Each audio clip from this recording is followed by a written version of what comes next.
2 ఏళ్ల కంటే తక్కువ వయసు ఉన్న చిన్నారులకు దగ్గు జలుబు మందులను సూచించవద్దని రాష్ట్రాలు కేంద్ర పాలిత ప్రాంతాలకు కేంద్ర ప్రభుత్వం సూచనలు జారీ చేసింది. మధ్యప్రదేశ్, మహారాష్ట్రల్లో దగ్గు సిరప్ తాగి 11 మంది చిన్నారులు ప్రాణాలు కోల్పోయిన ఘటనలపై directorate general of health services ఈ నిర్ణయం తీసుకుంది.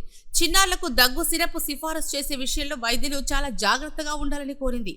సాధారణంగా 5 ఏళ్లలోపు పిల్లలకు దగ్గు సిరప్లను సిఫారసు చేయొద్దని, ఆపై వయసుండే చిన్నారులకు కూడా సరైన మోతాదు, నిర్ణీత కాల వ్యవధి, వైద్యుల సరైన పర్యవేక్షణ వంటి అంశాల ఆధారంగానే ప్రిస్క్రైబ్ చేయాలని సూచించింది. వైద్యుల సలహాలను తీసుకోకుండా యథేచ్ఛగా దగ్గు సిరప్ను వాడరాదని తల్లిదండ్రులను కోరింది.